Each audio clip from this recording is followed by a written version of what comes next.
बोलो भारत माता की भारत माता की स्वागत है भाई, स्वागत है, स्वागत है, स्वागत है भाई, स्वागत है, स्वागत है भाई, स्वागत है, स्वागत है। बोलो भारत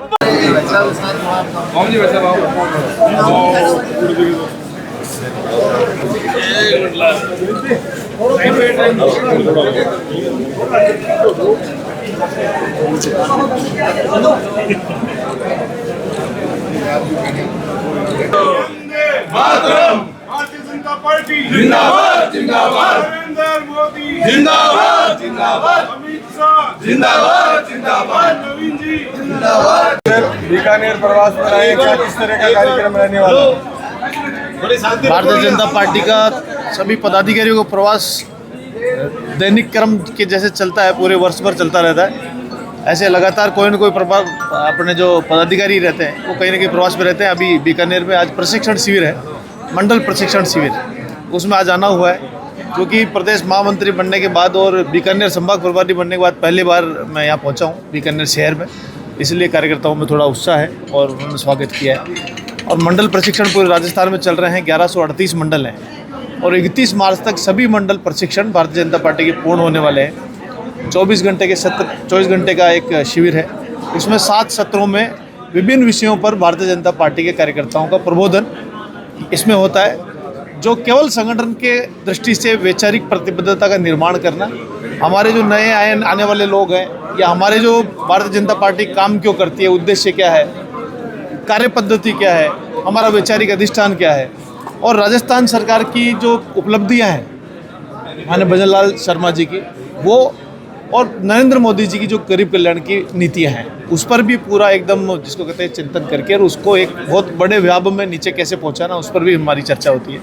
इसके साथ संगठन को कसावट जिसको कहते हैं कसरत, वो ये होती है हम काम क्यों करते हैं, तो वैचारिक क्या पृष्ठभूमि भारतीय जनता पार्टी की रही है, क्यों बनी, किसने इतनी बड़ी पार्टी बना दी, हम आज जो मौका हम लोगों को मिला है हम इसको और आगे कैसे लेकर जा सकते हैं, इस विषय पर हमारा ये प्रशिक्षण शिविर सभी राजस्थान के 1138 मंडलों में, ऐसे शहर में देहात में सभी जगह भी चल रहा है। 31 मार्च तक सभी प्रदेश के लोग एक में होकर प्रदेश के अंदर जितने मंडल हैं उनके प्रशिक्षण को पूर्ण करने में लगे हुए हैं। यहाँ बीकानेर में भी हुई है और इसी निमित्त आज बीकानेर आना हुआ है। संगठन को लेकर बात करते हैं, अग्रिम संगठनों में जो पदाधिकारी बाकी है उसका प्रोसेस है और वो भी जल्द ही होने वाली है। और उसका एक जिसको कहते हैं ना कि लगातार पहले प्रदेश की पदाधिकारी होती है, फिर मोर्चों की होती है, प्रकोष्ठ, ऐसे विभाग, ऐसे सभी का अभी प्रशिक्षण भी शुरू होने वाला है और लगभग के जिसको कहते हैं ना नीचे मंडल तक का फॉर्म वो कंप्लीट होने वाला है। संगठन काफ़ी मजबूत है, वैसे भी सबसे बड़ी पार्टी है भाजपा। अब एक कवायद और की जा रही है कि कार्यकर्ताओं को जो है AI का ट्रेनिंग दी जा रही है ताकि लास्ट तक के लोगों को जो प्रचार किया जाए। क्या आवश्यकता पड़ गई इतनी बड़ी पार्टी को AI की? AI टेक्निकल आवश्यकता चिकित्सा विभाग को भी है, स्वास्थ्य अपने एजुकेशन में भी है, और जिस हिसाब से दुनिया चल रही है तो AI की भी उतनी ही महत्ता है। AI का प्रयोग कोई व्यक्तिगत रूप से नहीं किया जाएगा। AI के माध्यम से हम हमारे विचार को, हमारे सरकार के कामों को कैसे ज़्यादा से ज़्यादा जनता तक पहुंचा सकते हैं, उसका सकारात्मक प्रयोग क्या है, उसका हमने ट्रेनिंग सेशन रखा है। उसमें सरल एप्लीकेशन है। हमारा पूरे भारतीय जनता पार्टी के किसी भी प्रशिक्षण शिविर में कोई भी रजिस्ट्रेशन होगा, पंजीयन, वो सरल के माध्यम से होगा।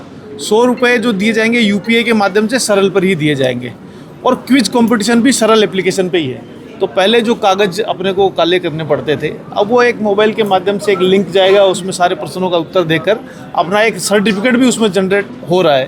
तो एक टेक्निकली जिसको कहते हैं ना बहुत अच्छी चीज़ है कि हम बिना कागज़ खराब किए अच्छे ज्ञान को ज़्यादा तरीके से ज़्यादा लोगों तक प्रसारित कर सकते हैं। तो कम्युनिकेशन भी बढ़ता है, क्वालिटी भी बढ़ती है, पर्यावरण संरक्षण भी होता है। तो उस हिसाब से हम बहुत अच्छे तरीके से AI का सरल एप्लीकेशन हो गया, नमो ऐप हो गया, उसका भी पूरा एक सेशन इसमें रखा गया है। आपने बहुत अच्छा क्वेश्चन किया।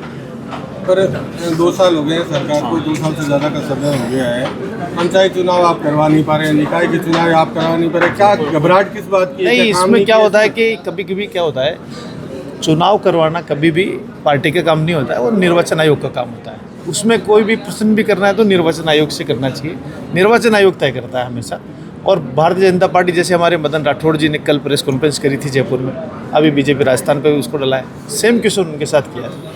तो निर्वाचन आयोग आज करे तो आज तैयार है, 1 महीने बाद करे तब तैयार, मतलब बीजेपी चुनाव के लिए हमेशा तैयार ही रहती है। जब भी चुनाव होगा बीजेपी चुनाव लड़ेगी और जीतेगी। ने तो कह दिया, फिर भी आप लोग जो है नहीं, मैंने वापस कहा आपको, चुनाव आयोग ही तय करता है, कभी भी भारतीय जनता पार्टी कभी भी इलेक्शन तय नहीं करती, ना कोई और दूसरी पार्टी का भी तय करती है। एक जो राजनीतिक नियुक्तियाँ होनी है उसको लेकर भी काफी मनमुटाव चल रहा है कार्यकर्ताओं को कि भाई उन्हें मिल ही नहीं रहा है, 2 साल तो बीत गए और अभी तक जो है वो नियुक्तियाँ ही नहीं कर पाए। वो एक ये जो आपका प्रश्न है वो एक प्रदेश व्यापी प्रश्न है, और लेकिन इसकी सबकी तैयारी पूर्ण हो गई और लगभग जिसको कहते हैं ना कि हमारे भजन लाल शर्मा जी जो गरीब कल्याण की नीतियों को लेकर काम कर रहे हैं, पेपर माफियों को जो जेल में बंधने का काम कर रहे हैं, जो राम जल सेतु परियोजना जो हमारी एक धरातल पर आने वाली है, तो ऐसे विभिन्न प्रकार के जो काम हैं वो इतने चल रहे हैं कि लगातार हम संगठन और सरकार को, जिसको कहते हैं तालमेल मिलकर अभी प्रशिक्षण के अंतर्गत हम लोग यहाँ आए। कब तक माने कि ये राजनीतिक नियुक्तियाँ हो जाएगी, क्या लग रहा है संगठन के स्तर पर? इसके बारे में तो मैं कैसे कह सकता हूँ।